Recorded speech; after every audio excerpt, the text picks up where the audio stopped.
Hello, everybody. Hello, and welcome to Side Hustle Ideas. I am Bill, the company's expert. Thank you for joining me today.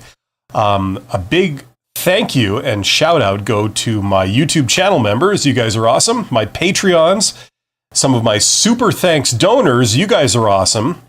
And if you do a super chat or a super thanks, you get an immediate answer in full to whatever question you're asking, if you have a question. And also to my participants, if you are watching this today, especially on this Labor Day, which is a Labor Day in the United States and Canada and a couple other countries, you are awesome. We're here to learn, and hopefully we're going to do that together today.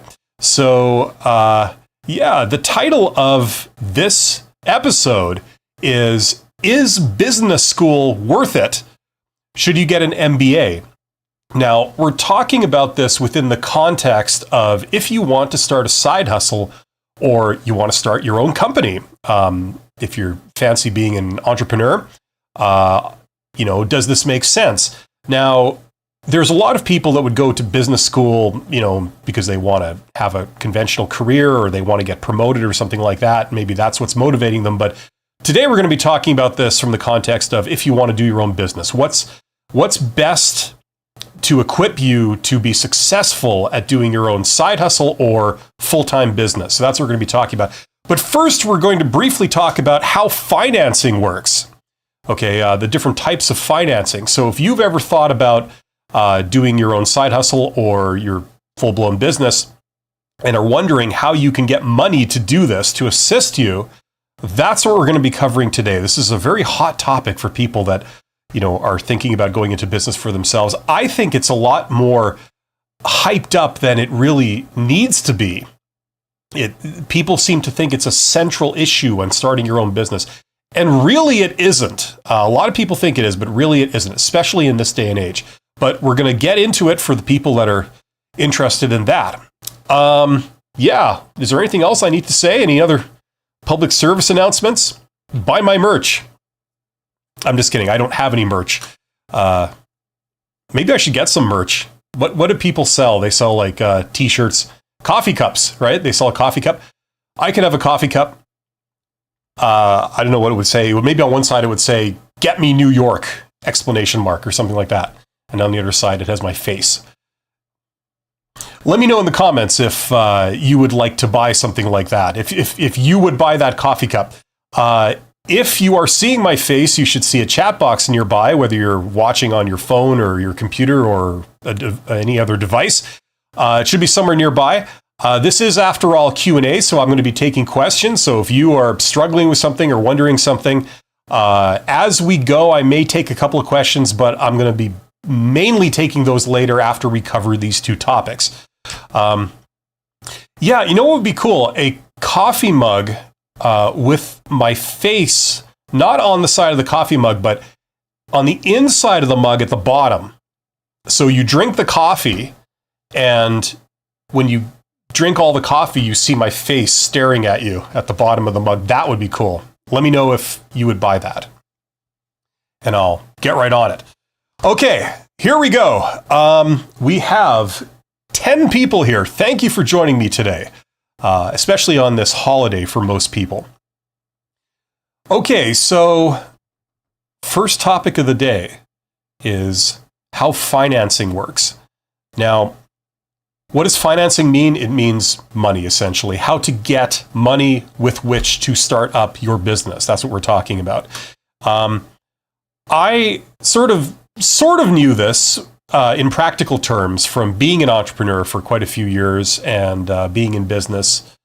But I really had to go back to business school after all that to really learn this sort of from beginning to end, all the different sources. And you know what? I made a slide. I'm going to see if I can show that slide that sort of summarizes the whole thing here. Here we go. I don't know if you guys can see this. This is my horrible writing. It's or printing. This is my printing with a pen on paper. I don't write. I don't know if you guys are the same. I don't write much on paper anymore. I just do, everything is typing. And then every time I come back to using a pen on paper, I'm horrified to discover that my handwriting has gotten even worse, and it's to the point where I can barely read my own writing. So highly professional. Okay, so this is some notes I had made years ago on the sources of financing, sources of capital, and I want to share it with you. We're not going to be going like super in depth into all of this stuff. It's just an overview. I did sort of reread it just before the live stream to make sure that it is still au courant. It's still valid. Okay, and it is. It is. So what I've done here is I've listed 9 or 10 sources of financing. Okay, and those are the numbers that are circled. So number 1, you've got personal funds. Number 2, friends and family. Number 3, commercial bank loans. Number 4, government sources. Number 5 is angels or VC, which is venture capitalists. 6 is selling bonds. 7 is selling stock. 8 is commercial paper. 9 is banker acceptances. And theoretically, technically, bankruptcy is, is a source, but we're not listing it here because it's not a valid option. So these are the sources of financing, basically, that are available to companies of all sizes. Now, obviously, some of these apply to bigger companies or smaller companies, and some of them don't, right? So in red, what I've done is I've written the stages of a company, like roughly the sizes of a commercial venture. A, B, C, D, and E. So startup is A, so the very beginning. And that usually means before you're revenue positive, before you're making money. Okay, B is the growth stage. So you're making money and you're revenue positive. That means you're bringing in more money than you're spending. C is maturity. So you've grown, you're at your sort of equilibrium size. Okay. D is decline, so you are shrinking year by year. And E is closing. Those are the different stages of a company. That's the life cycle, okay?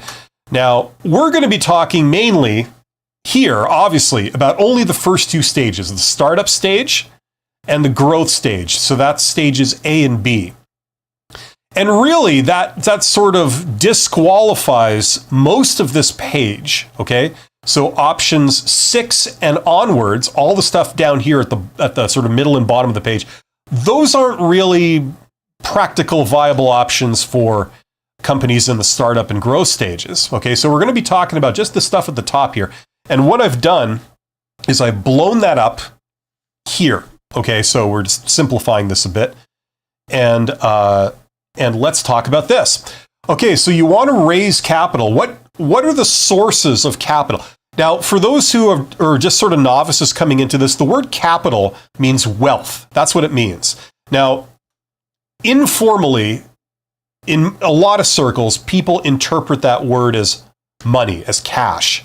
Okay, so wealth means cash. And in this sense, we're talking about cash, but technically the word capital means any kind of wealth. So if somebody gives you a house, that would be capital, right? It's not in the form of cash, but it's in the form of an asset, like it's property. But the word capital basically encompasses cash and any other form of wealth. So that's what that word means, if you hear that. Okay? So we're going to be talking about 5 sources. You basically have 5 sources to turn to raise money if you're going to start a business. Now, I always have to inject my own sort of commentary into this, and I just want everyone to know that I don't recommend spending a ton of money at the startup phase or even the growth phase if you can get away with it. If you're starting like a one-person operation to make money for yourself as a side hustle, I really don't recommend spending any real money. Like we're talking like $100 is plenty, to get you started. That's what I'm basically saying, okay? I don't recommend that people go out and get, tens of thousands of dollars to start a business, because I've personally dealt with lots of startup founders and small business owners that have done this, and they're spending that money basically trying to prove a guess. They theorize they can make money, but they haven't proven it yet. And a lot of times it turns out to not be the correct guess in its current form. So there's risks associated with spending money before, to test an idea. It would be much better to think of an idea, think of a cheap way to validate it that doesn't really cost you anything, and go that route. But let's get back to this. So the obvious thing here is, number one is personal funds. That's obviously the simplest thing you can do. And if you're going to spend money, I recommend that you really try and turn to that first. Okay? If you can't afford what you're proposing to do, I'd really think long and hard about, is this going to be successful? Because if you really don't know, if you're just guessing, you're already stepping into the realm of a lot of financial risk. Okay? But that's obviously the first place you go. Second place is friends and family. Okay? So if you have friends and family that believe in you and they want to assist you on your business endeavor, that's another source. That's certainly a place that you would turn to in this order. And by the way, these are in sort of order here of preference. Okay. So I don't really need to talk about sources 1 and 2, personal funds and friends and family. It's pretty self-explanatory.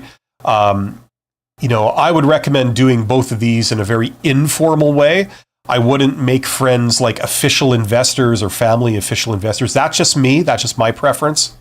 I would do it in a sort of handshake kind of deal and keep it simple. If you're gonna do everything really formalized, then it makes sense to put other things in place that give you a lot more benefit too. Okay, but these are the 2 things you can do in that order. I recommend that you start with these. Okay. And, oh, by the way, if you're dealing with friends and family, it's very important, in my opinion, also that you keep them informed, you keep them involved. They don't have to play an active role, but just keep them constantly in the loop of what's going on. Because if you don't, in the absence of information, depending on your relationship with these people, it can get a bit fraught. If they go weeks and weeks and weeks with not hearing anything, that can make people jittery, or it sort of communicates the subliminal message that you're not really working on it. There's no news, there's no developments, and that can maybe worry people if they were really counting on something happening. Okay, so an absence of information is never good. Okay, I think I'm done talking about these 2. They're pretty much self-evident. Okay, let's go to number 3. Okay, commercial bank loans. Now, this is the third stop on your journey, where people would go to, okay? In terms of simplicity, in terms of the likelihood that you'll be able to actually raise capital from this source. So commercial bank loans. So this is where you go to a bank and essentially you take out a loan. Now, remember, this is a loan, okay? It doesn't require the bank to really believe in what you're doing. It doesn't really require them to understand what you're doing in great detail or even at all. Basically, a loan is guaranteed with some form of collateral. So that's really why the bank or the lender is doing this. Okay? You have to sort of put up something, some kind of security, and that's the only concern of the lender. Beyond that, they don't really care what you're doing with the money. It's none of their concern. All they know is that if you can't pay it back by the terms of the loan, then you forfeit the collateral, right? The security. So, you don't need to write a business plan. You don't need to inform them and have them approve what you're going to do with, your side hustle or your business. It's just a straight loan, as if you were using this for any other purpose, okay? And it's usually like a personal type thing. This is not like a loan to your business. This is a personal loan.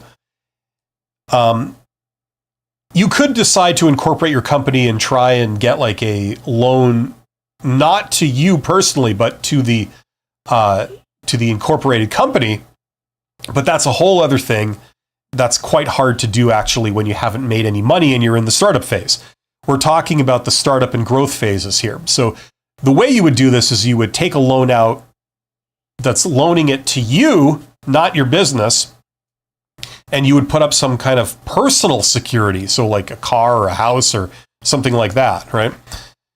Now, obviously, as you can tell, there's risk starting to be involved in this, right? This is one of the reasons why I don't necessarily recommend this unless you really, really know what you're doing. Okay. So let's get back to this. Now, there's different types of loans. Okay. There's a straight loan where they give you the money now and then you pay the money back in a lump sum later. Okay. There's discount loans where you have, some other form of that, basically where, there isn't like an end to the loan in terms of a time period. It just sort of rolls on and on. Okay. You have lines of credit. Hopefully everybody knows what that is. Okay. These can be handy for businesses. Once again, I don't recommend any of this before you're revenue positive, but once you're starting to bring money in, then lines of credit can be very useful. The way lines of credit work, usually they have a floating rate, for example, a prime rate. Okay. And I just wrote some notes here. It's hard to determine the equivalent annual rate of lines of credit because, there's all kinds of different payments going in and out at all types of irregular periods and all this kind of stuff. So, you don't really know. You need to get like an accountant in there usually to calculate precisely the amount of interest and stuff you're paying on these. I wrote some other notes here. You might also have compensating balances. Okay, that's the amount that has to stay in the account at all times. So you can't just withdraw the entire amount and then use it and then have zero credit in there. So there's all kinds of rules and they can do it all kinds of different ways, but these are some options, okay? These would be the more convenient options. And the advantages these have, like I said, is that you don't have to sell anyone on the idea of the business. Okay, you don't have to do a pitch deck, you don't have to do a presentation, you don't have to do a business plan. You just go to the bank, you get a loan, you get some money, and then you use it for the purposes of starting up your business. Simple, straightforward, okay? If you know what you're doing, then this makes a lot of sense. If you don't know what you're doing, this can be risky. You can start to get yourself into hot water here. Okay, that's why it's always preferable, by the way, to eliminate the need to spend money rather than figure out ways of raising the money. Okay, so we've talked about option number 3, which is commercial bank loans. This comes in all shapes and sizes, all different names, all different financial products, if you love that term, depending on what country you're in or what bank you go to or what the laws are in your region. Okay. Now, this is tailored to the United States. What I'm talking about is calibrated to the United States, but there are, like what I've mentioned so far is pretty much almost universal, okay? The fourth source is government, okay? There are various different government programs. Obviously, depending on what country you live in and what, what you qualify for, and what region you're in, there's going to be different programs usually set up by the government to encourage economic development in your region. That's the purpose of government grants and loans, right? A grant is when they just give you money. A loan is when they lend you money, which means that they give you it, but then you have to pay it back, right? Or you at least have to pay some of it back, right? That's a loan. So both of those are usually available. You can get grants from the government or you can get loans from the government, depending on what's available in your region. And what's good is to start sort of mapping that out. Now, in most places, they'll have some branch of the government, some government office where it's facing the public. There's usually like some kind of toll-free number you can call. You can maybe go down and visit their office and talk with somebody in person, and they can sort of help map out some of the options that they have available for people that want to start businesses. They'll have different programs that you can enter into, and they'll maybe give you money. Usually this process involves filling in a lot of forms. You got to tell them what you're planning to do, and you've got to show them various things and then fill in all the forms, and then you can qualify to get a grant or a loan. Now, sometimes you also have people that specialize in helping you navigate this world. There might be many programs because, for a start, there could be a program by maybe the federal government, but there could also be another program at the city level or at the state level or province level, that they're basically the same thing. They're trying to encourage economic development, but they all have their own separate programs. Some are tailored specifically for certain types of businesses. Some are tailored specifically for certain types of business owners, whether you're, depending on your gender or your industry or your background or, all kinds of things. So sometimes you can find agents that will help you navigate this world in your region, and you can see what's available and what you might qualify for. Okay. In addition to this, there's a lot of not just government grants and loans, but you have competitions like pitch competitions or business plan competitions, entrepreneur competitions, where they award like prizes, and the prizes can be quite significant. So this might exist in your region. So it's great to do some research and like look that up, or see if you can contact someone that is a connoisseur or expert of all the different programs in your area. Usually, a lot of places have some kind of government entity that it's like the Center for Entrepreneurs, and it's run by the local government. And you can go down there and they'll help you map out what's eligible for or what's available for you. Okay. My notes here, what did I write here? I said in the US, bank loans are guaranteed by the government through government programs. Yeah. So that's neither here nor there. Okay, let's continue. We've got 16 people here. Okay, now the fifth and final source of financing that I have here is this sort of category of angel investors and venture capitalists.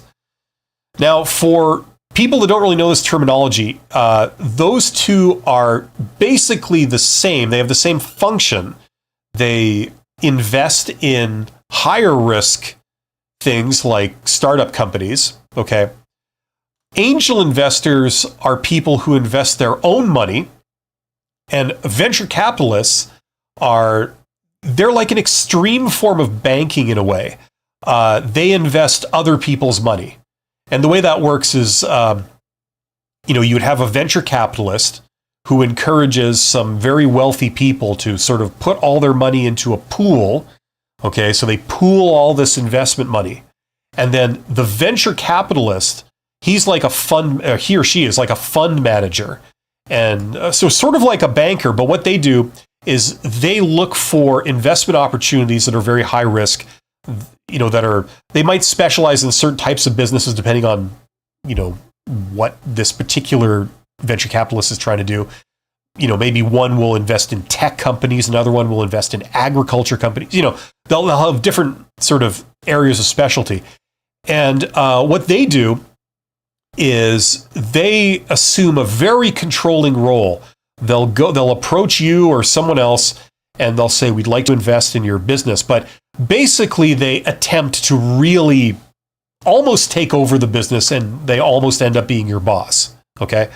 And the nature of venture capital is that something like 95% of all companies that get venture capital money, they usually fail. Okay. So 5% of them succeed, give or take. But the 5% that succeed usually succeed big time. So it covers the losses of the other 19 companies out of 20 that failed.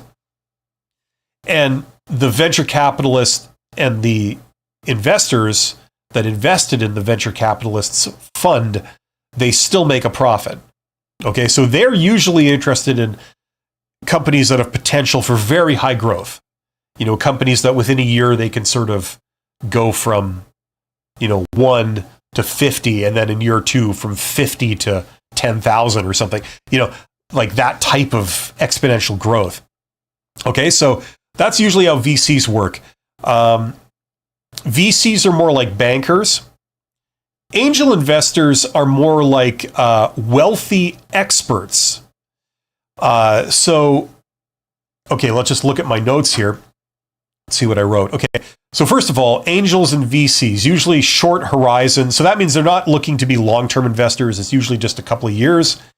They provide funding in stages. That's more VCs, in my experience, where they write out term sheets and it's like very formal, and you've got to go from here to here. And then when you get to this stage, then we will inject this much money and then we take this much ownership. And then if you climb to this stage and make this much money, then we inject this much money and then we get this ownership. It's all very legal. They make you sign these big, thick documents. You really need a lawyer and a finance expert to get involved in this stuff. So this is usually reserved for highly specialized companies. So if you're in Silicon Valley or you're in some kind of hub, they do this stuff a lot. You can still do it in other areas. Where I am in Canada, in Manitoba, which is a province of Canada, we have a lot of agriculture here, and you get some of this happening here. Okay, but they're looking for very high growth opportunities, and they're looking for very innovative companies that are going to change the world so they can grow exponentially, usually high tech, that kind of thing. But the real strength, the real sort of option here, okay, the real option is angel investors, because angel investors, as I said a moment ago, they are usually experts on a particular field. So for example, let's say you are wanting to start a company in construction, let's say, okay? And I don't know, you want to build houses or something, just as a placeholder example. Now you can get money from different sources. You could take a loan out from the bank. That's how you get your money. Or you could take money from a wealthy individual that is maybe, they're 65 years old and they've had a long and successful career in the construction business in your region. Okay? Now, if they invest in your company, they give you the same amount of money that you could get from the bank. Okay? Maybe they ask a little more of a return. They'll take more of an interest, shall we say, on the money they're essentially investing in you.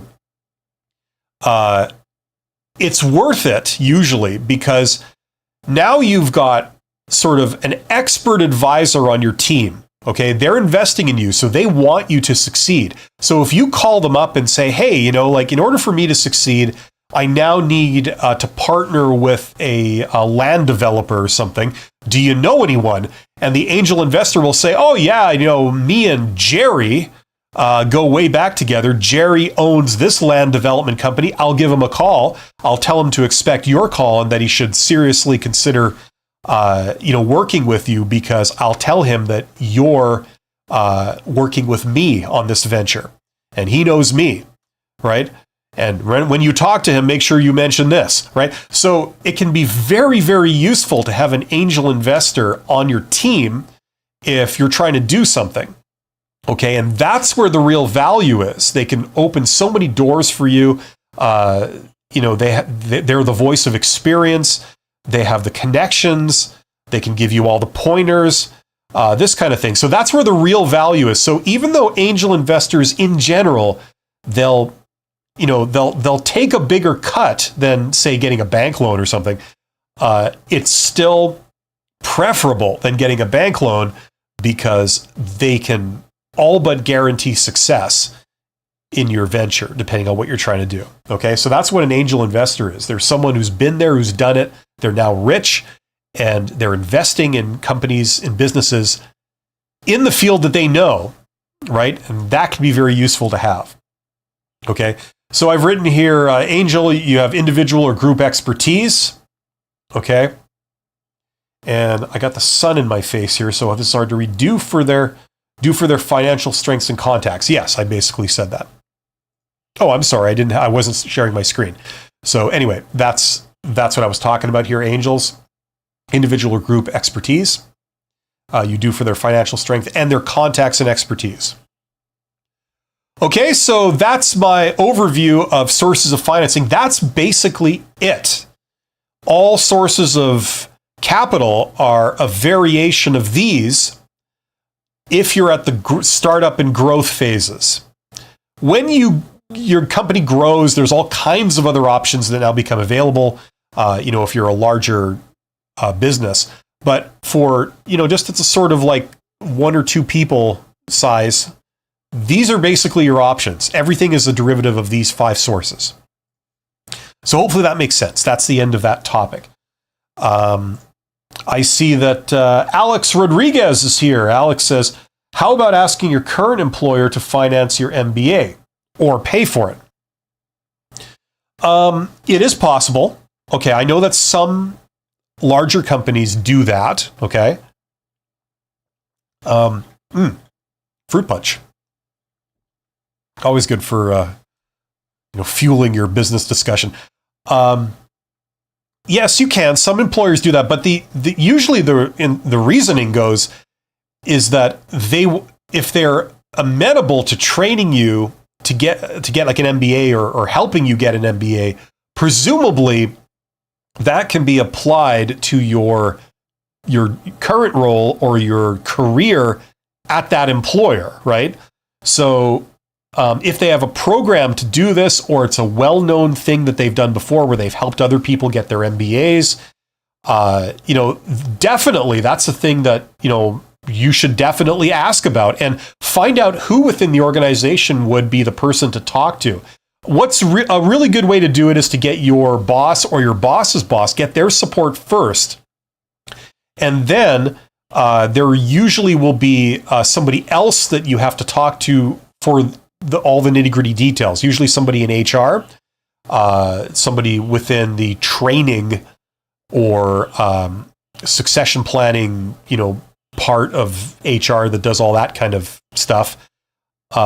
They would know the precise details of what can be done and how much they do it and how they do it. But it's always good to get your boss's support first. And,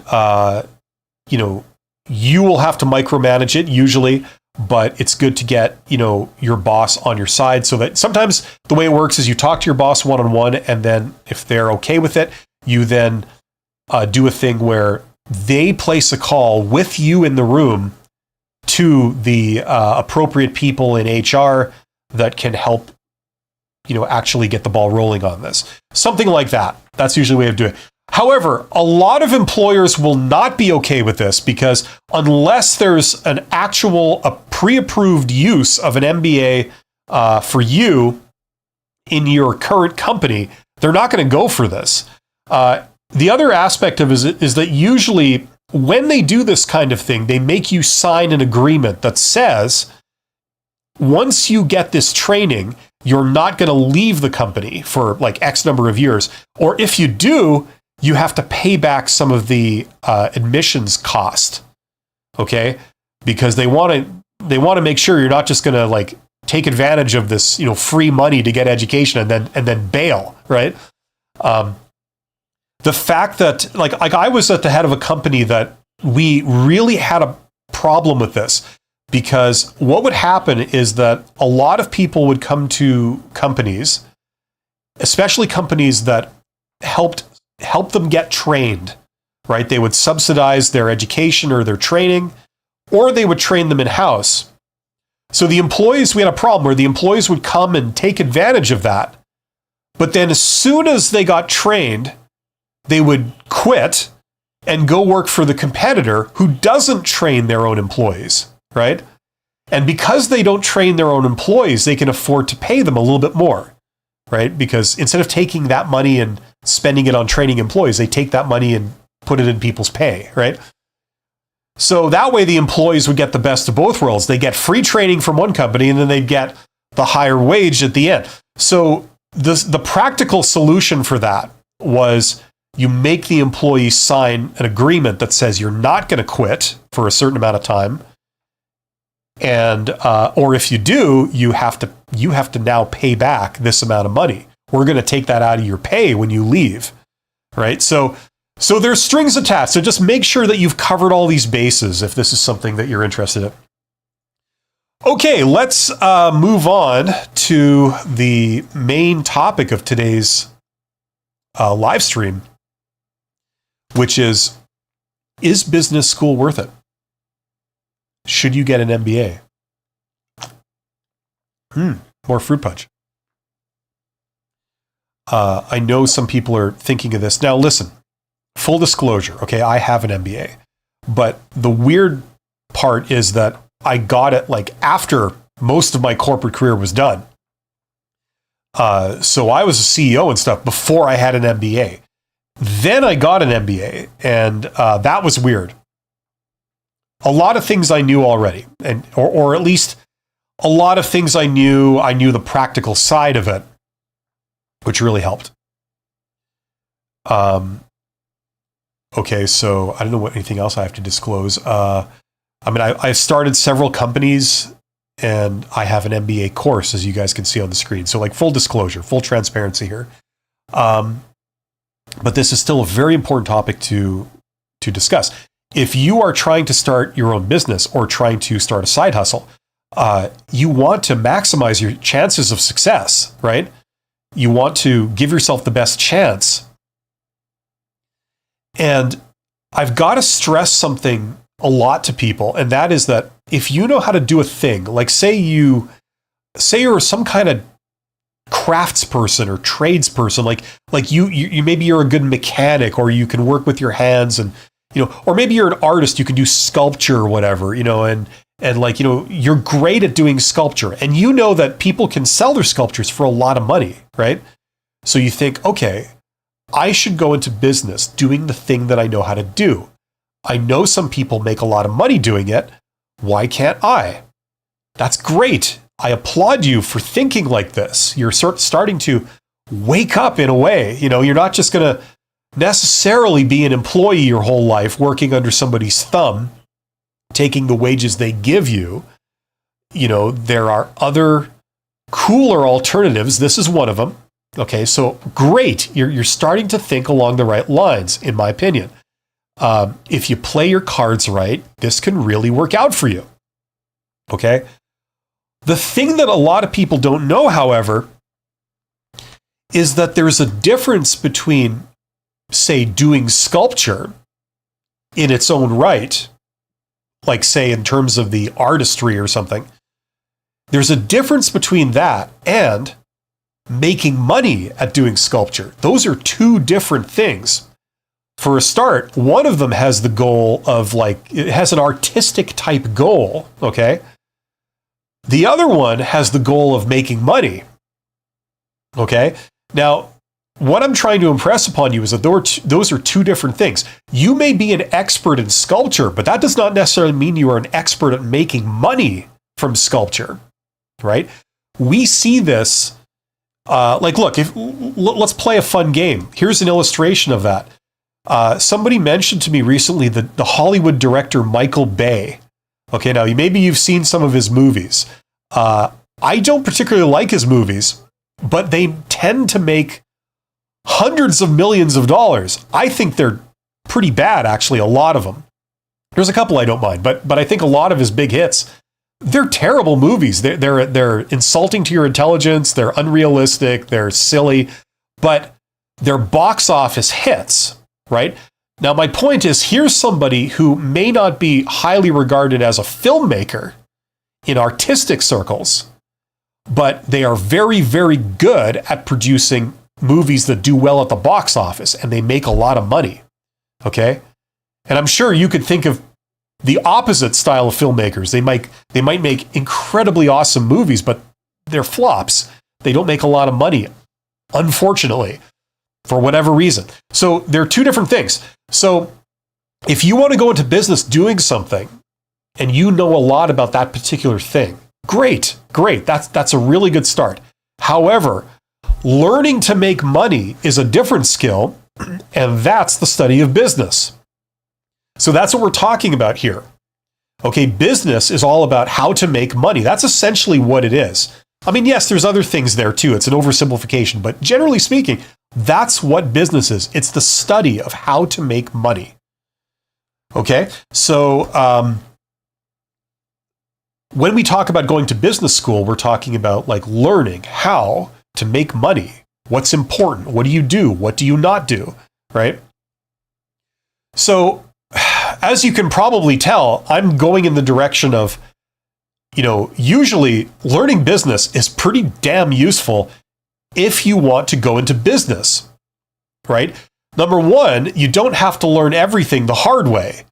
Wouldn't it be great to learn something just from a book, and you learn something and you go, and then you remember it, and then you know either to do that or to not do that, instead of, say, trying something, having it fail, losing $10,000, and then learning the same lesson, right? Wouldn't that be preferable? It'd be quicker, it'll be cheaper, be less stress, less effort. Obviously, it's easier to learn things the easy way, like from books or in a course or something, rather than learning it all by experience the hard way, right? So that's where I'm coming from. And so the answer is an unequivocal yes. It's useful to go back to business school. Now, the problem is if business school costs you $100,000, then it's kind of not so clear, right? But I would say you need to go to business school, but it's stupid to pay like a lot of money for it and have it take years and years and years and years, right? That too. Having been there myself, I can tell you this stuff is not of the complexity that requires years and years of study and hundreds of thousands of dollars. It just doesn't. This stuff is not that complex. Okay? So is business school worth it? Well, learning business is definitely worth it. Whether business school is worth it is a more open-ended question depending on what they're teaching you, the type of program, how much it costs, and how long it takes. Okay? That's basically where I stand on this. Okay?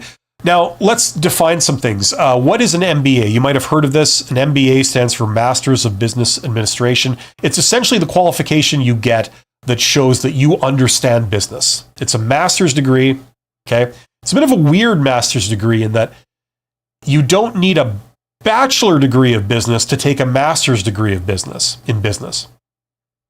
You could take a bachelor degree in, say, nursing, and you know all about being a nurse and how that works, but you want to improve yourself, you then take a master's degree in business, an MBA. They'll allow you to do that. I don't think there's any other field of study that allows you to do that. Just business. Right? That kind of gives you an indication that we're not talking about rocket science. You don't have to learn advanced calculus or anything like that. Okay? Take an MBA. Alex Rodriguez says, wouldn't your boss manage you differently because you signed a contract and he or she knows you cannot leave without financial implications? Theoretically, yes, I suppose. I've never done that to people. Like, if you have, I don't know, you have 10 employees that are, supervisors, 10 supervisors or 10 team leads, whatever you call them, and you have contracts with 3 of the 10 that, they're guaranteed to stay for another 5 years or they have to pay money. I don't think like, I'm going to treat this person like crap and ride them hard because, I know they can't leave without paying me $3,000 or something. Like I don't want anybody to leave. You know what I'm saying? Like, I'm not trying to drive people away. I'm trying to treat them all fairly and equitably. I mean, honestly, I'm not just saying this because it sounds nice. That's not really on my mind. I've never thought like this. I've never heard of anyone who's thought like that. But I suppose now that you bring it up, technically, maybe some people out there, they know. Like, for example, let me ask you something. Would a boss treat you differently knowing that you've signed an NDA, a non-disclosure agreement? Like knowing that, there's limitations, or sorry, not an NDA, a non-compete, where it says like, you've agreed that if you leave this job, you're not going to go work for one of my competitors for at least 18 months, right? Like you're not just going to jump ship and move over to my competitor, right? There's, or theoretically we could take you to court. Like, once again, nobody does that. Not that I've ever heard, but theoretically they could, right? It'd be very, very hard to prove, right? And prove how you can bar somebody from their own industry, But hey, would you treat an employee differently? Do you see that? Do you see bosses treating your coworkers differently because maybe they signed a non-compete and you didn't? I don't think so. I don't think that's normal. I've never heard of that. So I would say no. Theoretically, yes, but in practice, I've never seen that done. Number one app game says Boston University has an online MBA program for $48,000. They offer an affordable degree. Yeah, that's right. $48,000. I mean, mine is $100, but $48,000, that's pretty affordable. Listen, it depends what your definition of affordable is. $48,000 is I mean, look, I know that's not so outrageous in this day and age, but like where I am, the most expensive MBA degree you can get that's not online, that's where you go to the university and you are in the presence of the business leaders of this region that are teaching classes and all this kind of stuff. And you're in there with all the people from rich families that, own like strings of businesses and empires. They charge $50,000 Canadian for that. Okay, so $48,000, presumably US, like in Boston. That doesn't sound like a particularly good deal. I mean, are you in there with the sons of billionaires and all this kind of, I don't know. So it's all relative, what you consider affordable, right? Now, I teach you essentially the same stuff, at least all the theory, the academic material, for $100. Like, how hard is that? You want to talk online?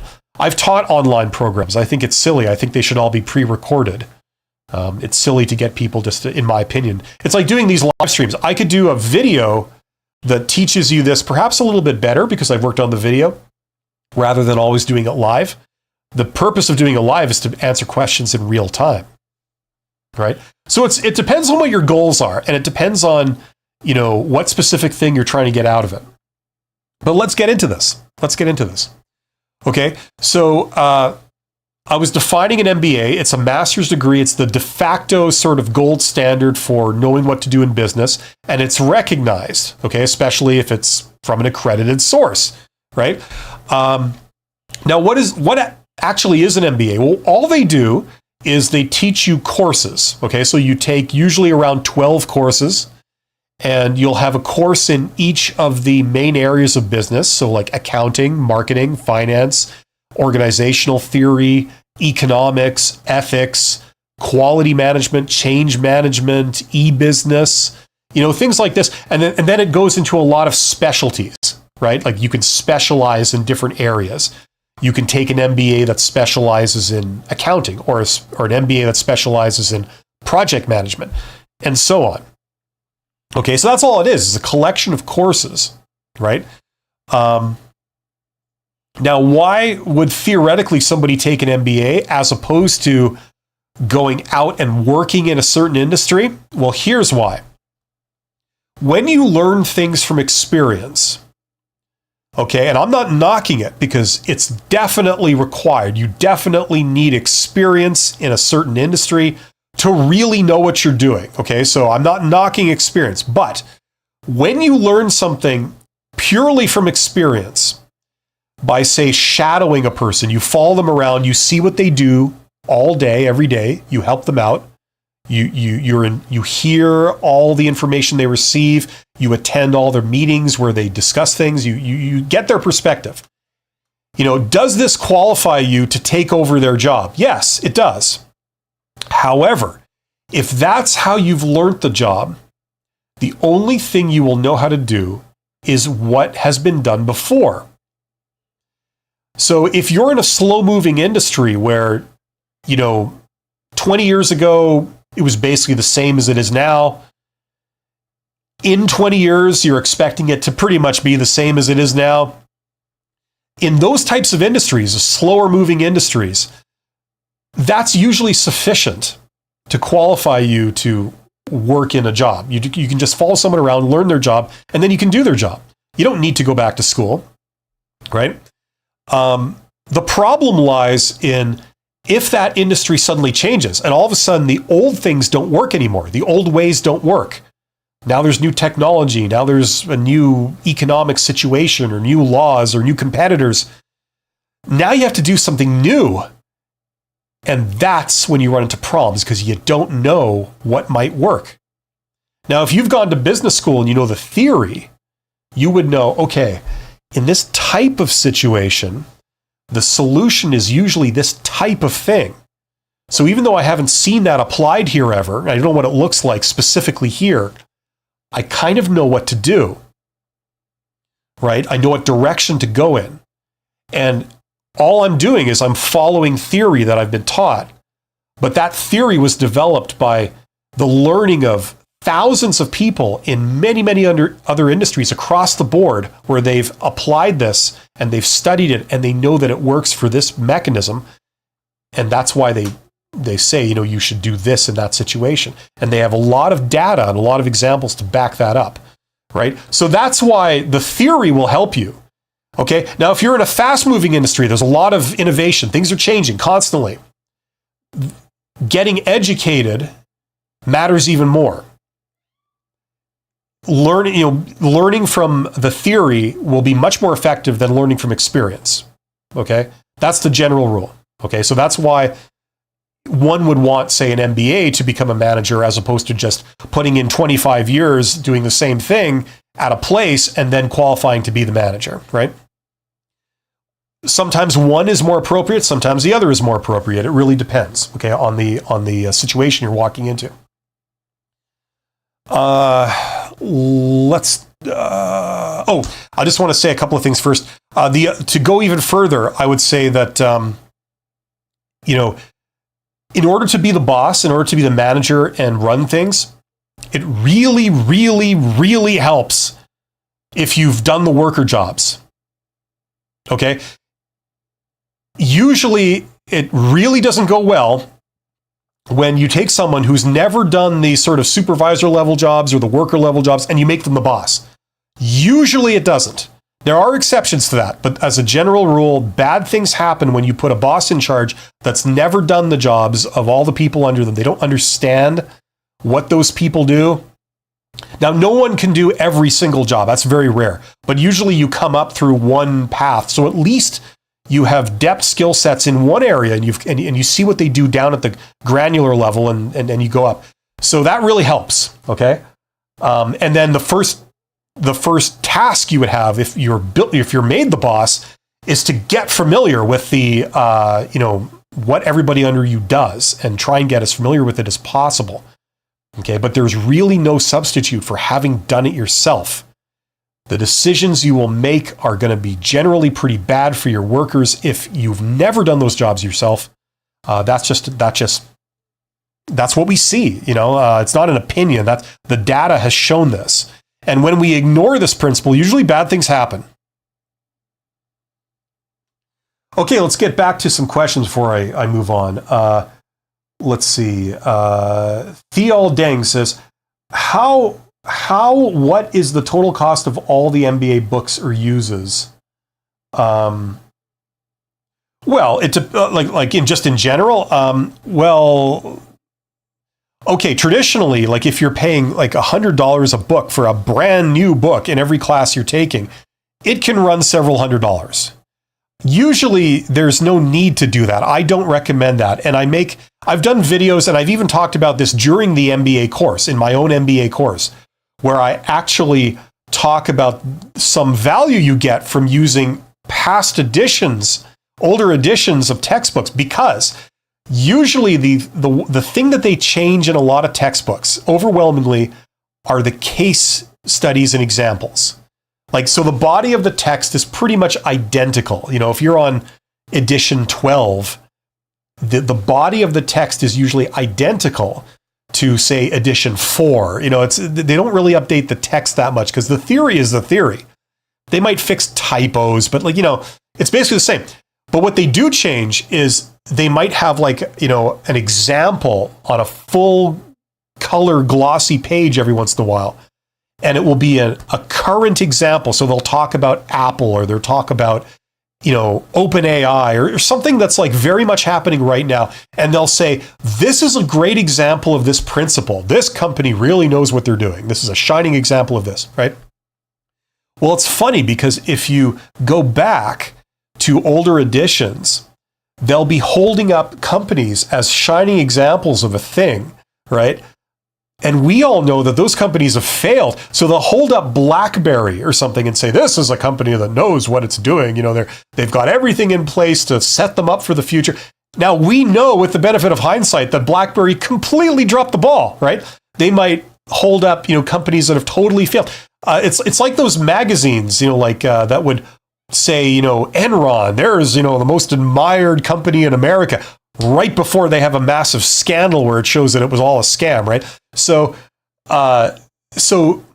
when someone shows you an example from right now of something that it looks like they're doing something right, the jury's still out on whether that is in fact the right thing to do, because we haven't seen it play out yet. So it's sometimes kind of more valuable to go with slightly older examples so you can see when they hold something up that was au courant then, how did it play out? Did it turn out to be the right thing to do? Let's see that. And that gives you some extra insight into it.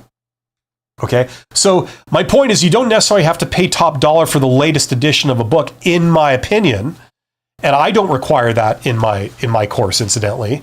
So you can get the books for like $5. You can get a version that's 2 editions old, and you can order it off Amazon. Or you could buy a used book from your university if you're doing a university program, and it's substantially cheaper. We're talking like 90% cheaper. Unconventional advice that works says, appreciate your live Q&A. Great. Yeah, that's why I do these. I actually find them fun. And I don't know, I might be falling into an ego thing. I'll let you guys be the judge of that. Aaron says, thanks for the info. You're absolutely welcome, Aaron. Number one app game says, thank you for all the information. You're absolutely welcome. Absolutely spot on. Like a car guy who runs a car company rather than someone who is a finance expert and has no love for cars. Exactly. Yes. Now, I think everyone could agree that both skills would be needed, right? If you're running a car sales dealership, obviously knowing cars is going to help, right? But if you are a salesperson, but yet you have absolutely no understanding of accounting, or how leases work, or how to do the books for your own company, that's probably going to be a severe handicap, because you're the person that has to make decisions on prices and, should we pay this much for that, or is it worth paying this much for that other thing? Your decisions are going to be totally out to lunch if you don't know basic things like this. So obviously both are needed. So it really makes sense to at least know the fundamentals of both, right? And that's what I advocate for. If you're going to go into business, you got to know the fundamentals of business. You just have to, or your chances of success are going to be unnecessarily low. So yeah, okay. So the title of this episode was, is business school worth it? Should you get an MBA? Now, I tried to sort of write down some good reasons to get an MBA and some bad reasons. So if you're thinking of getting one, make sure that you're doing it for the right reasons. Because if you're thinking it's going to do a certain thing for you that it doesn't, you'd want to know that now, right? Now, all of this is my own opinions based on my own experiences, starting several companies, advising many startup founders, being the CEO of a company, having a corporate career, and having an MBA. This is what I say. The good reasons to get an MBA are to learn business, okay? And this is my opinion, you can't do this for free. You can't do the equivalent for free on the internet or going to a traditional bookstore and just buying the sort of business books that are really not business books. They're like entertainment books. They're not like textbooks. They're like, a sort of entertainment. I'm going to learn like infotainment kind of books. Because I started out doing that. they were not good. What I encountered. And I still see the same type of books being sold today. If you go to, what's a bookstore? Are there bookstores anymore? Like Chapters or Indigo? You go there and you look at the business section. It's like, I want to learn business. And like those are not good books. They're either somebody's opinion packaged as like, this is business learning, or they're anecdotal success stories, which are inspirational, but they could be a wild exception. Like you might read the Bill Gates story or the Google story or the Apple story. Those are great for inspiration. But thinking that I'll just do exactly what Steve Jobs did and I can't fail, it doesn't really work out like that. Those are wild exceptions to the rules where people were at the right place at the right time with the right knowledge. You can't sort of model yourself on that and have it work out the same way. It just doesn't work like that. Now, if you don't believe me, if you won't listen to me, try it and see. But I hope you will listen to me on this one. It'll avoid a lot of pain. If your company requires you to get an MBA for a promotion, certainly, yes, that would be a good reason to get an MBA if it's not too expensive. Okay? If you want to get a conventional job, business is a very generalized skill. It opens up the ability to contribute in many different industries. So if you know accounting, for example, or marketing, you can contribute to many different industries. Or you want to be a leader, or manager. Yes, definitely. Okay, it'll teach you that. Bad reasons to get an MBA. If you want to improve your communication skills, your presentation skills, your public speaking skills, some MBAs will sort of teach you that as a kind of incidental thing, but that's not really what they're for. They don't really teach you that stuff. You can learn that stuff on your own. Watch some YouTube videos, read some articles, and then go out and practice. Okay, join Toastmasters, do, public speaking, and, try and do as much public speaking as you can and work on yourself. You will do better on your own. You really don't need an MBA to teach you that. It doesn't really teach you that. That's not the point of an MBA. To learn, okay, incidentally, online and accelerated MBA programs are proof of that. I mean, it has nothing to do with public speaking. You're sitting at your computer or whatever, and it has nothing to do with public speaking or doing a presentation. To learn leadership, it'll teach you some theories behind leadership and, how to talk to people and, the nature of power and authority and how those work. And, so you get the theory, but it's not really the same thing. You would be better served usually learning that from experience, watching your boss or other people that are in charge of things, and then just picking up little tips and things from them, maybe talking to people about it. Right? You don't need to get an MBA to learn that.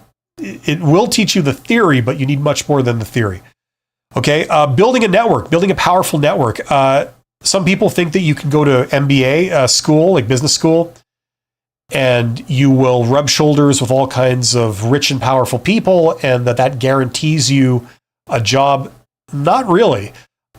You've still got to build a network yourself by expending effort to go and talk to these people and interact with them and work with them and all this.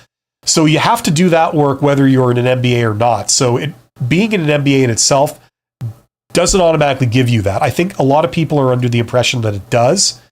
It kind of doesn't. For example, just being in the same class with a famous person, does that make you their best buddy that they will now offer a job to? No. You would have to go and get to know them. And then they would have to want to get to know you and like you. And you know what I'm saying? There's a lot more than just being thrown in the same room with them. And a lot of times you aren't in the same room with these people. So, you know what I'm saying? Don't get an MBA if that's your goal.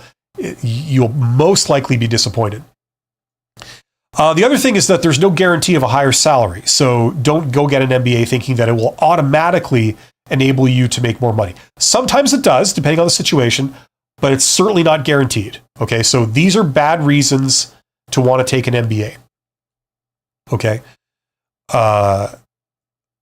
Now, obviously these are my own opinions. There's no universal right or wrong. Just in my experience, this has been my experience, what I've seen, and my own personal experience with it. Okay, I'm going to open it up for questions. If anyone has any questions right now, get in the chat. Let me know. If there are questions, I'll be happy to take them on anything, on raising capital, on MBAs, on business in general, on my hair, on why I feel it necessary to drink fruit punch live on the air. Anything. I see there's 21 people. You guys are awesome. Thank you for joining me today, especially considering the fact that today is a holiday for some countries. You know, you could be out water skiing, parasailing, like me. When I'm not here, I'm water skiing and parasailing. You can take that to the bank. Unconventional advice says my hair is great. Well, thank you for noticing unconventional advice. I was waiting for a compliment on my hair.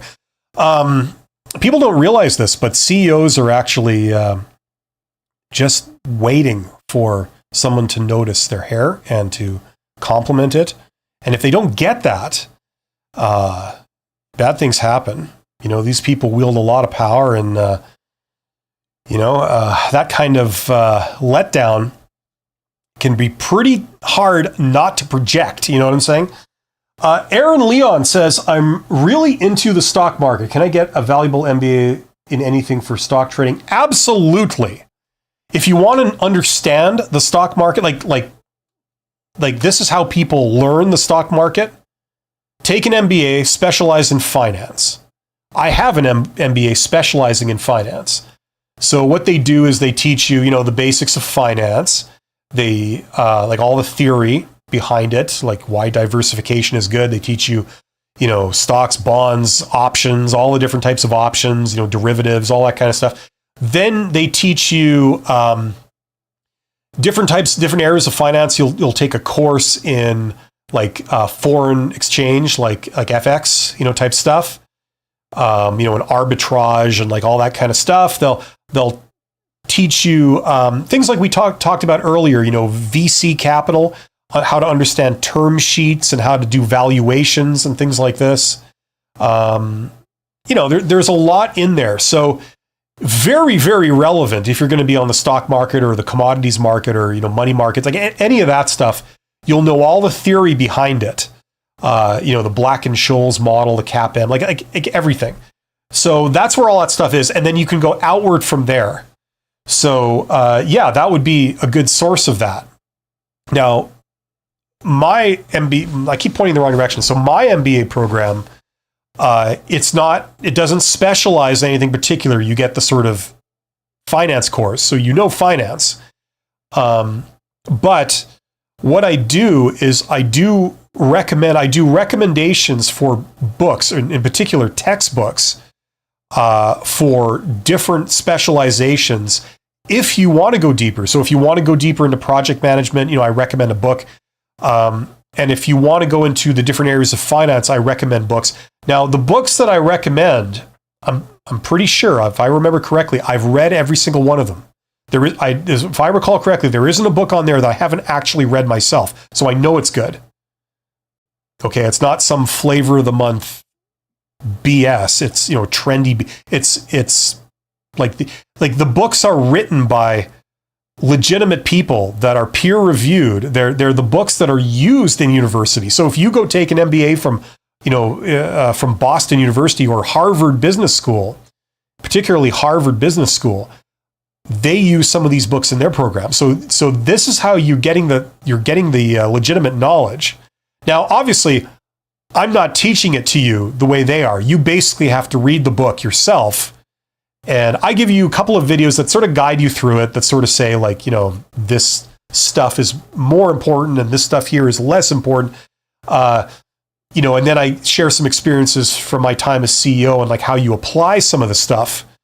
But basically it's on you to read it and learn it. So it's a self-study thing. That's how I can do this for $100, right?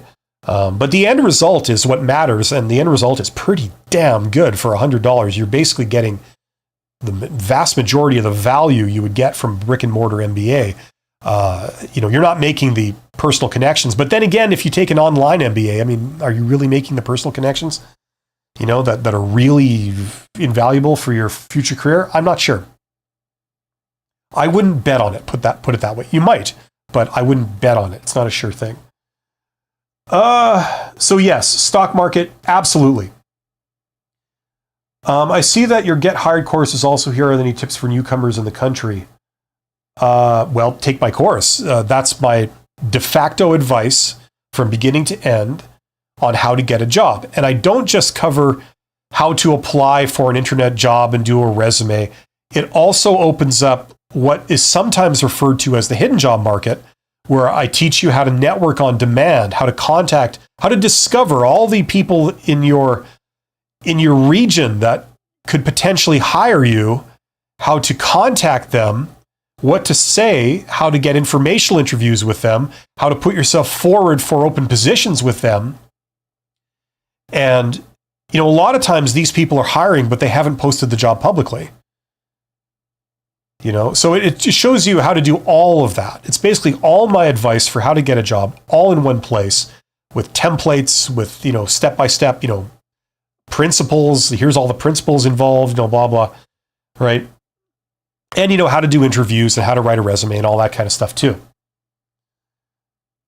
So my tip would be to, just watch my YouTube videos, where that's the whole point of my YouTube channel, is to help people out with specific things. Or if you just want to tackle that entire problem of how to get a job, and you want to use the way I would do it and the way I have done it and helped other people do it, that's all in that Get Hired course. Okay, Don says, would it be a good idea to get an MBA specific to my specialty or general?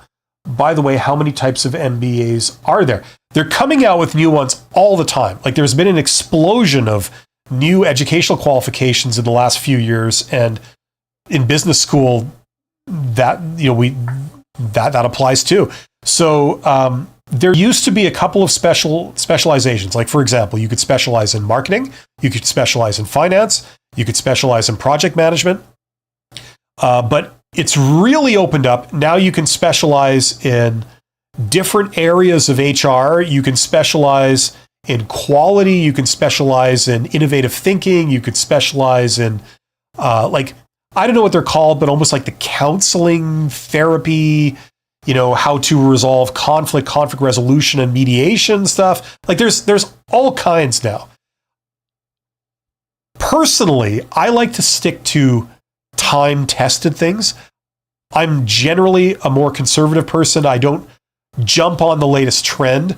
So if they're coming out with a new flavor of MBA that might sound interesting, unless there's like a really, really compelling reason to take that, I would take something that's more universally accepted and it has the awareness. So if you say, I specialize in marketing, most people would say, oh, okay, I know what that is. But if you say, I specialize in, environment and diversity mediation, I think a lot of people would look at you like you got seven heads, like, oh, what's that? What does that do? It doesn't have the awareness yet. So it may not be as valuable, potentially, simply on the fact that it's not widely recognized, right? So, but that's just my opinion, Do your own research, do your own homework. And something that I advocate for to know for sure is use LinkedIn as a research tool. So if you think I should get this qualification because this will open doors for me, okay? Say an MBA in finance or something like that. Let's prove it. Go on LinkedIn.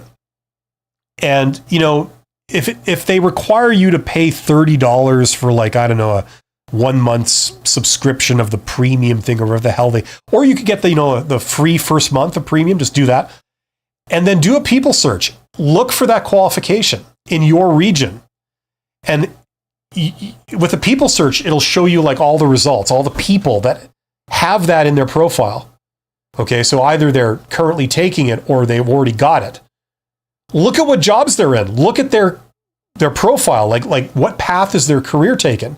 Are they all CEOs? Are they all vice presidents? Are they all like, high-level professionals? Or are they still at the entry level? Like they're lower down. That'll tell you something. Or you could do it the opposite way. Like if there's a specific job you want and you want to know, do I need an MBA for that or whatever qualification? Search for people with that title. Like do a people search and search for the title. And the search results will be all these people that are either in that role now or have been in the past, and see what educational qualifications they have. Do they have that qualification? Let's verify to see if this thing is actually useful or not. All schools will tell you that their program will open all kinds of doors for you. That's what you would expect them to say. Even me, you could expect me to, have a conflict of interest because I'm also selling an MBA course, okay? But think critically. I mean, listen, I'd like to think I'm not biased at this. I'm being honest. I created the course to help people, but do your own research and think critically. Try and get some evidence to suggest that this educational qualification is in fact necessary for me to, be in that role or something. You know what I mean? That's something you can do. And then you don't have to go on anyone's opinion, like mine or anyone else's. Decide for yourself based on data, is it necessary or is it not? Is it all just, hype, or does it hold water? Okay. Where did I leave off here? Unconventional advice says, do you ever speak to college classes on entrepreneurship by Zoom?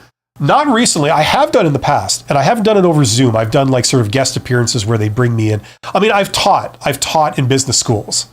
So, I used to be on faculty for a couple of places and I've taught. But after that, I have come in like on sort of one-off occasions as a guest to do a class or a talk within a class, about a specific topic in business. And I've also spoken at, government-run entrepreneurship seminars and things like this. I've done a couple of those. I didn't really like them that much, the ones I've done, so I didn't really do any more. But I'd much rather do YouTube. So that's why I'm here now, because this is an even easier alternative for that, and I get to reach more people. So. Don says, you are a wonderful mentor, honestly. Been learning from you for years now. Well, thanks, Don. That's very high praise indeed. And hopefully I'm guiding you to something good. You've learned something and you've been able to apply, what I've been talking about. But that's great. That's great to hear. Aaron says, thank you for the advice. You're absolutely welcome, Aaron. And how do you say this? C. Bolano says, hello from Canada. Can an MBA help me in any way immigrate to the USA? C. Bolano, why would you want to do that? 20 times the amount of people go from the US to Canada across the border than from Canada to the US. So you will be one of the few going from Canada, who's already in Canada, leaving it to go to the US. I'm not sure. Like, I'm not an expert on immigration. You'd have to ask someone that's more an expert on that. All I know is that like 30 years ago or something, I was offered a job with Microsoft in Seattle, and they offered me the job, and I said no. I said I don't want to move to Seattle. I didn't have an MBA. I had an engineering degree only at the time, and But if you have the job offer, my understanding is that you can then get the visa. It's like no problem. If there's a company that's offered you a job, right? You might have had to fly there to do an interview. I didn't. I interviewed in my hometown in Canada with a Microsoft employee and did it that way. And then they offered me a job in Seattle. So, it's not quite the same thing. But I would do that. If that's maybe your ambition, I would do it that way, I guess. Just apply for jobs, and if they want to offer you the job, then getting the visas, as I understand it, shouldn't be too much of a problem. But I'm really not an expert on that. So talk to someone who's in immigration and they will help you. Some people are going. Aaron says, I work in insurance claims. Is there an MBA in my field? Well, the closest thing to that would be finance, because insurance is essentially a financial instrument. Like, for example, like winning the lottery is also a financial instrument. A lottery is a financial instrument in the same way that a loan is. Basically, you put money in and then you get money out, right? That's what happens when you win the lottery. You buy a ticket, so you put money in, and then you get something out. Either you get zero when you lose the lottery, which is much more likely, or you get like $1 million or something coming out, right?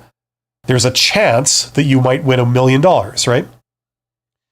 A loan is the same way. You put money in, like the bank loans you money, and then they get money out, like you repay the loan, right? There's a chance that you don't repay any of the money, right? There's risk involved. But most of the time you do, and you get money with interest, right? Insurance is the same thing, like house insurance. You buy a house if you can, and then you pay for insurance in case it burns down. Now, you put money in, you pay insurance every month. And if your house burns down, you get money back. They pay you the price of the house. But you might not get money back, right? Maybe your house doesn't burn down, in which case you just paid money out to the insurance company and didn't get anything back ever, right? So they're all forms of the same thing. You put money in, you get money out, right? So they're all financial instruments. So you can model it all the same way. Same with like the stock market. You buy stocks, you put money in, and then there's a chance you will get money out. Like you will sell your stock, hopefully. Maybe the company just goes bankrupt tomorrow and you lose it all, right? Or more likely, you will sell your stock, but you don't know exactly how much you're going to get back, right? It could go up or it could go down. So these are all the same thing.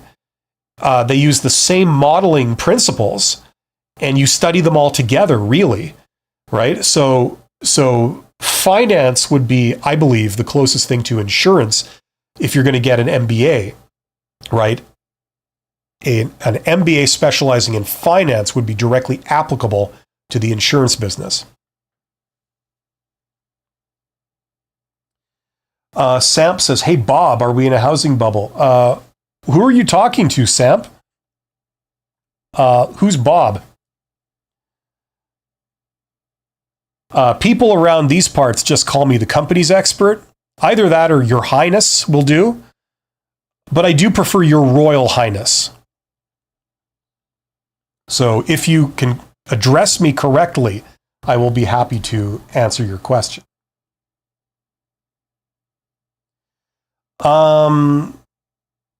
Okay, does anyone have any other questions? If not, I'm going to have to ramp this down in a couple of minutes. So speak now or forever hold your peace. Hopefully you've gotten something out of this so far. We talked about sources of capital, essentially sources of financing for if you are starting an entrepreneurial type venture. We covered that early on in the stream. And then we talked about the main topic today, which was, do you need an MBA? Do you need a business degree? Is business school worth it? Hopefully you've got an answer on that if you were wondering that. If I didn't address a particular scenario that you're wondering about, now is your chance to ask me about it. And, well, it doesn't count. Unconventional advice. I understand you're trying to help, but it doesn't count when you abbreviate it. That sends me the signal that you're too lazy to type it all out and have it count. I insist upon being called by my full title, and I get incredibly impatient when I don't. Well, I'm just curious to see if Samp responds at all. And I'll give him 20 seconds, him or her 20 seconds.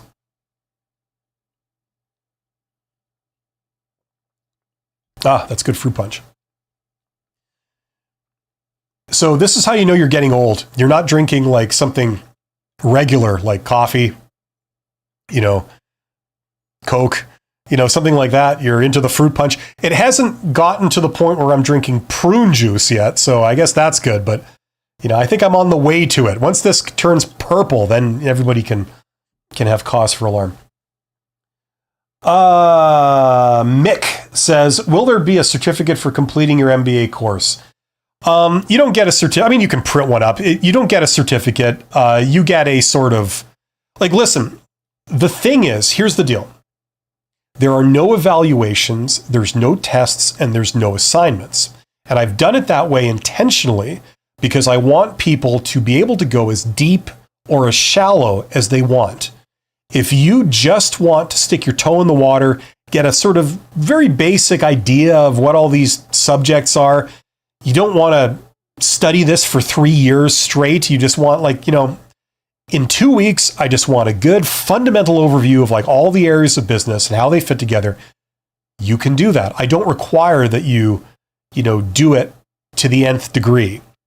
However, if you want to really go in depth, okay, I basically give you a reading list and some videos that guide you through it. You can get the book. You can read the entire book cover to cover. It contains a lot of exercises and case studies. You can read all of those. You can do the exercises. You can check your answers versus like answer keys and things, and go to that level of detail and really do it to the T. Okay, so you can go that deep if you want, but I don't require it. The catch with my course is it's unaccredited, okay, because there are no evaluations. How would I verify what you've learned when there are no evaluations? I don't want to put evaluations because then that ruins that flexibility, okay? So that's why it's $100. Now, this was never intended to be a course that people would take so they can wave a flashy piece of paper and seem really smart to people. This course was intended for people who actually want to learn the concepts intrinsically so that they can then go out and apply it, either to start a company successfully and make a lot of money, or to help them be better at their conventional job in a conventional career that will earn them a promotion because they've made good decisions and they're better at dealing with people and managing things because they know these skills intrinsically. That's the point of my course. So yeah, there's a bit of a catch there. So, I mean, you can print off a certificate. You get like a receipt for what that's worth. It says that you've enrolled in this and you paid for it and you're now in it. Some people want that and they have that to prove that they're doing it. But I don't have like a big fancy sort of thing that you print off at the end. Because once again, now that I've explained what the course is for, its purposes, it doesn't really make sense within that purpose. I suppose I could put one, but it would be empty. Like I've got a whole, I don't know if you can see, I've got a whole wall of stuff, like all around my room here. Of things. I mean, what does that matter? It doesn't matter. If you're trying to impress somebody, you know what I mean? What impresses people is ability and results, and certificates don't do that. I know that sounds a bit weird, but it's true. It's like, don't get a bunch of certificates necessarily. Get a great reference from a boss that can vouch for you and say, this is a great employee. They've done really well. That's so much more valuable. Okay, from a hiring perspective, like someone claimed that they took a self-development course, I believe that is fair for the hiring side not to believe that. Okay, sorry, I don't know what you're referencing here. Believe what? Samp says, Your Royal Highness. That's better, Samp. Hey, listen, Samp, don't worry about it. I'm glad you're here. Thank you for being here. Hopefully you're getting something out of this. And here we go. Please talk about Mars buying Kellanova. I don't follow like the business news of this company buying that company. It's all just chatter. Like, I don't really care. Sorry if that's disappointing. I'm just, I sort of gave up after. I used to be a huge Microsoft fan. I was a partner of Microsoft because I ran a software company years ago, and a very small software company. And, I used to follow their stuff. And I remember they'd buy up all these companies and then just destroy them. It's weird because they in the beginning, they bought up a few companies like what was the company they bought? They got Excel from. It's all gone. They bought up like PowerPoint was an acquisition of theirs. A lot of Microsoft Office they were acquisitions. They just bought these companies, right? But ever since then, it really seems like everything they bought, they just turned to crap. It's like King Midas in reverse. I think Skype was the latest. Skype was this cool thing that everybody was using, and then Microsoft buys it, and all of a sudden it sucks, and then no one talks about it anymore. Nokia was another one, like with the Windows Phone stuff. They had great stuff, and then Microsoft buys them. All of a sudden, they stop putting out products, and then they just implode. It's like, wow, excellent job, and they paid like a record amount for that. So after that, I just sort of tuned out about who's acquiring whom. And it's like I studied all that stuff in school, and it's just kind of boring. There's the legitimate stuff that's going on all the time, wherever you are. Like companies are acquiring other companies. Like that's what private equity is, and a lot of it. And but it's not hyped up. It's a lot of what we see when stuff is out in the media. There's a lot of grandstanding because they're performing to an audience, and the audience are shareholders, and so they're engineering everything they say to project a certain image because it's all part of public relations, and none of it is legitimate. It's all fake performances for shareholders, and to foster a public perception. And I've had to play that game a little bit in the past. I really did not like it. And I see that's what these people are doing. And it's like, why would you follow that? That's just my personal take on it.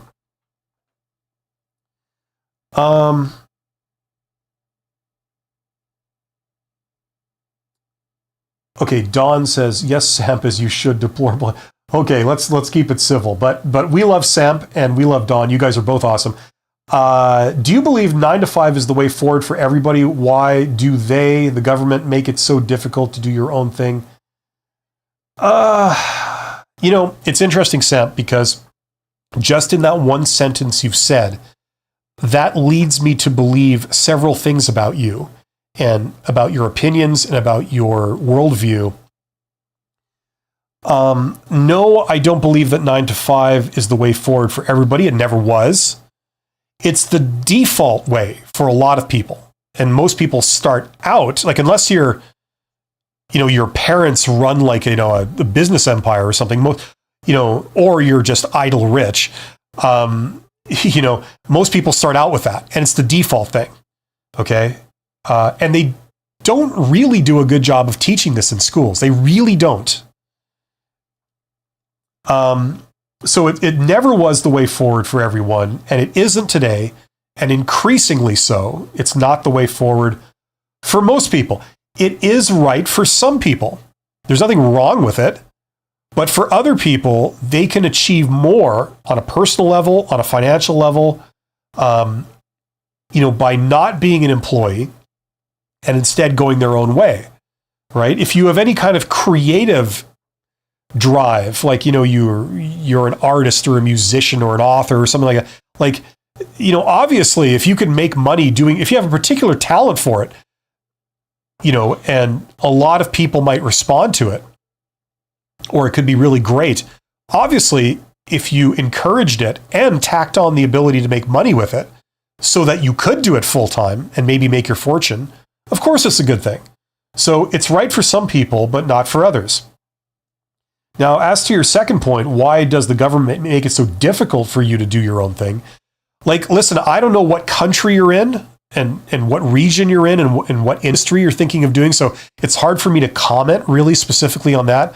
But just as a general statement, I certainly, in my own experiences, I don't feel the government makes it hard for people to do these things.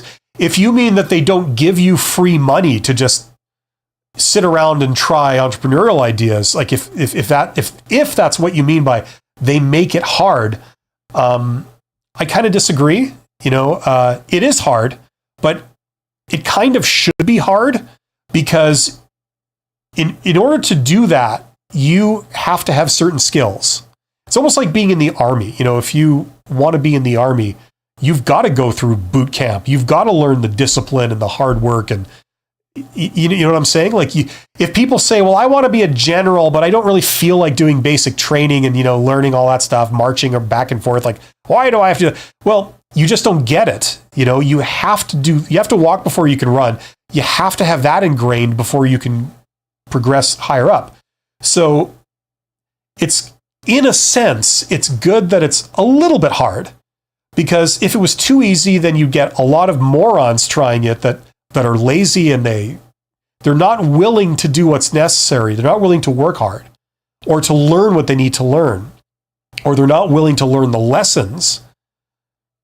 A lot of people, they fall and they stay down. Other people, they fall and they get back up. Okay, now don't read into this things that I'm not saying here. I'm talking about starting your own business and some of the business lessons. Okay. Even if you go to school and learn all the business theory, you still have to learn the practice. And sometimes it's a little bit challenging, and it takes a bit of effort and strength of character. It's not a situation where people just explain the next step to you all the time. If you're the type of person that needs that, then a conventional 9-to-5 career is probably more appropriate. But in the business world, there is no person explaining to you, like, now you do this. You have to figure out what's the next thing to do, and you're going to make mistakes, right? So it can be hard. But it's the thing that makes it hard is the thing that also leads it to being wonderful, because the people that tend to succeed, they're the ones that come up with, they're the ones that reverse engineer and go behind and figure out crazy ways of doing things. Okay, so you need that rebellious kind of pig-headed kind of mentality to make it work, Anyway, you two just limited the number of text you can put into one chat. My question is slightly too long, so I split it into 2 parts. But thank you for the elaborating your MBA course. Not a problem, Mick. How do you perceive me after I asked such a question? Well, it was just the thing about blaming governments for, why do they make it so hard for me to do my thing? Well, nobody's stopping you from doing your thing. It depends what your thing is. If your thing is to buy an oil refinery, that might not be a realistic thing that you can achieve by yourself. You know what I'm saying? But if it's a thing that other people in a similar situation to you, they can do, like, I don't see how a government can keep you down. But I don't know what country you're in, so you know what I'm saying? But if you're talking about, say, Canada or the US, I don't think they go out of their way to make it difficult.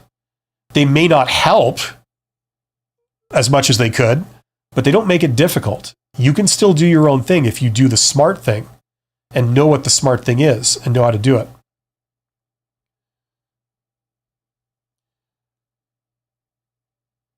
Okay, so why do they teach algebra in school but not taxes? I don't know. Why do they?